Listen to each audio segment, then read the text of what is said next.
Bonsoir. Donc, je me propose de vous lire un livre d'une dame qui s'appelle Fadma Et Mansour Amrouche. Le titre, c'est Histoire de ma vie.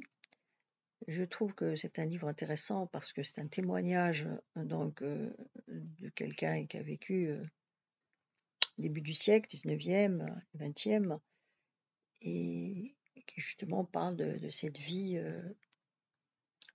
à l'époque coloniale et aussi dans cette région de Kabylie. La Kabylie a souvent eu une tradition orale et malheureusement, justement, ça manque de témoignages puisque l'écrit n'a pas été assez utilisé. Donc c'est un témoignage que je trouve justement intéressant à cause de ce point de vue-là.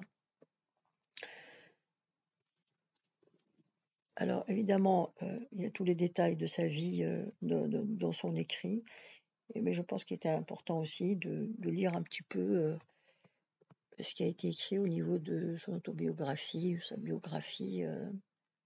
Donc je choisis Wikipédia, qui est assez classique, pour avoir une petite idée un peu de cette personne-là, qui elle était. Donc ça dit ceci.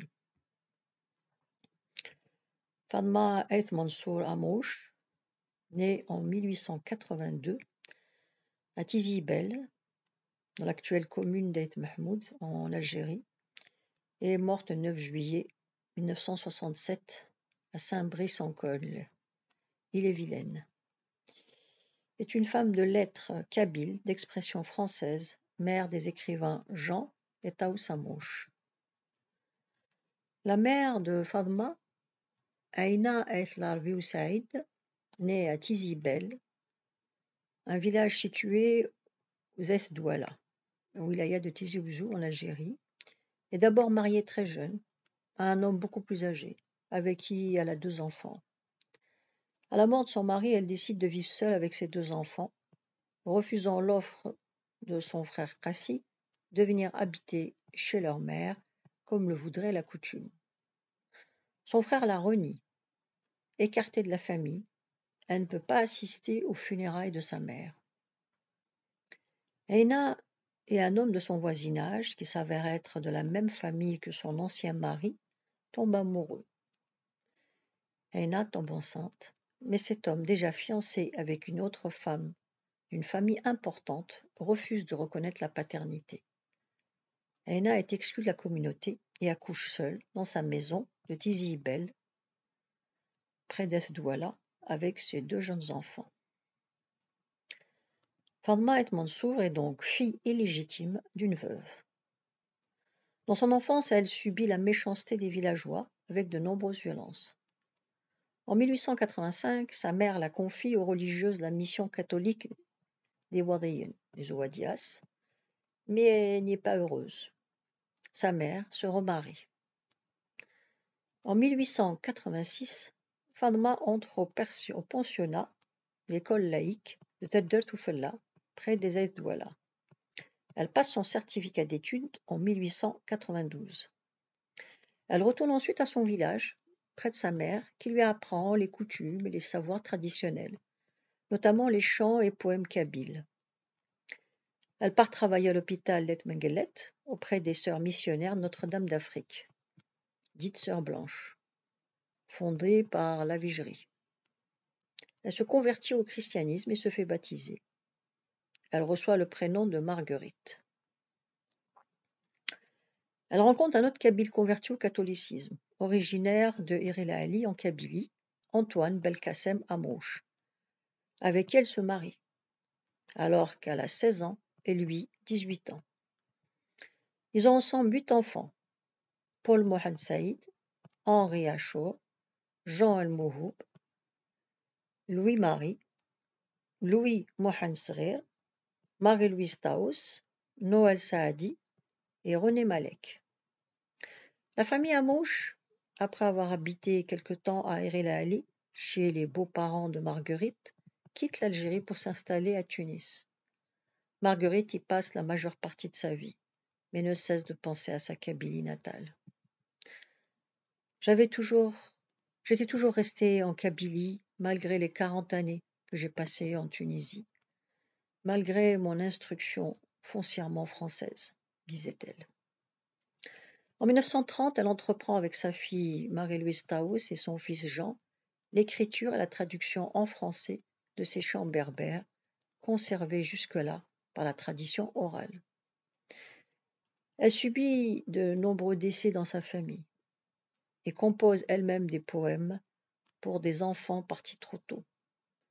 Ces textes sont mis en l'honneur dans les chants berbères de Kabylie de Jean Amrouche en 1939.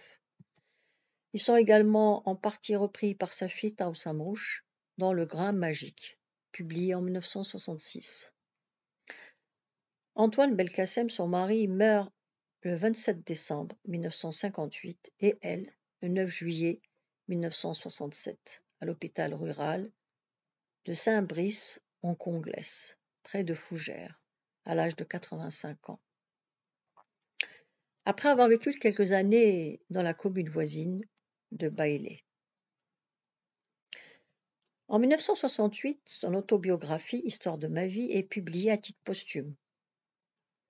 À travers ce récit, Marguerite peint le combat de la femme kabyle du XXe siècle, la quête d'une identité entre une kabyle rurale, sa langue maternelle, le kabyle et la langue française, dans cette société kabyle qui lui impose de nombreuses contraintes. Sa religion, pourtant exercée discrètement, mais qui la force à l'exil. Les coutumes, au nom desquelles cette même société l'exclut, en la punissant durement déjà avant même sa naissance.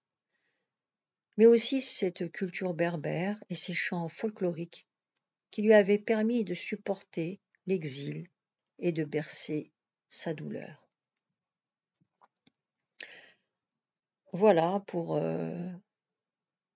cette petite biographie.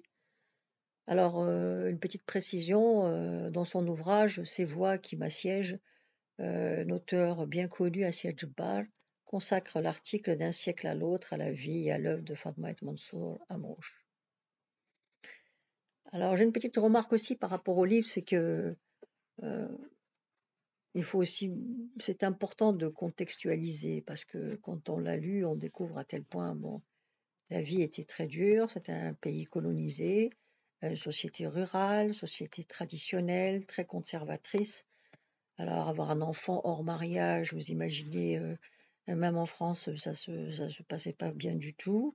Et ça peut aussi expliquer certains comportements par rapport à ces coutumes et à cette façon de vivre assez rude, en fait.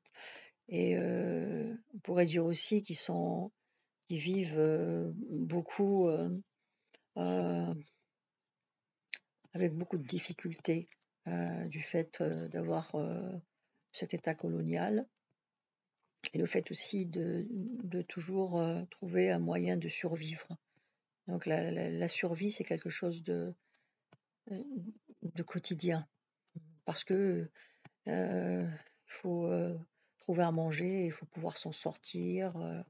Et surtout, il n'y a pas de protection, comme on vit dans une société confortable. Il n'y a pas de sécurité sociale, il n'y a pas d'allocation familiale, l'instruction, il faut payer, il faut payer tout. Et là, il faut trouver de l'argent. Et c'est extrêmement intéressant aussi par rapport à la façon de vivre justement de cette population Kabylie, qui était beaucoup dans autosuffisance, dans le sens où ils trouvaient tous les moyens ils faisaient eux-mêmes leurs ustensiles, voilà, ils se débrouillaient toujours pour s'habiller et faire leurs propres vêtements, créer leur propre nourriture, avoir leurs animaux, créer leurs propres ustensiles. Voilà, c'était presque, on va dire, maintenant écologique, dans le sens où rien ne se perd et tout se crée justement par souci d'économie, mais aussi de survie. Voilà. Donc c'est important d'avoir ce regard avec beaucoup de hauteur et oui, de contextualiser par rapport à l'époque, comme je disais, une époque très, très rude, qui était déjà rude aussi en France, le 19e siècle, même par rapport à l'instruction. On parlait des difficultés, qu'il y avait beaucoup d'enfants qui étaient scolarisés et cetera, et même en France, c'était le cas. Évidemment, la situation était 10 fois pire, en Algérie, du fait d'être dans un état colonial. Voilà, bonne écoute et comme je le dis toujours, n'hésitez pas à donner vos impressions, c'est toujours intéressant. J'espère que, en tout cas, que ce livre, vous le trouverez intéressant. Alors, j'ai pris la liberté de mettre quand même tout ce qu'il y avait dans le livre, y compris les préfaces. Il y a les préfaces de deux personnes, de Vincent Montel et de Katé Biatine, écrivain bien connu aussi. Et la dernière chose que je voulais préciser, c'est qu'il y a des termes dans le livre, effectivement, en kabyle, auxquels je ne m'attendais pas forcément. Et c'est vrai que pour pas interrompre à chaque fois la lecture, parce que c'est vrai que sinon ça ferait vraiment trop trop long, j'ai pris la liberté de le prononcer et c'est pas toujours, donc je m'en excuse d'avance. J'ai essayé dans la mesure du possible de bien prononcer, mais il y a des bon, il y a des ratages à ce niveau-là et les mots, il y a des mots qui sont pas bien prononcés, je le sais, mais revenir en arrière, c'était trop compliqué, et des fois même je ne savais pas exactement comment le prononcer. Voilà, donc pour que certaines personnes, peut-être ça va heurter leurs oreilles, je préfère prévenir. Voilà, ben j'espère que en tout cas que ça va vous intéresser comme ça a été le cas pour moi. Bonne lecture et plutôt bonne écoute et à bientôt.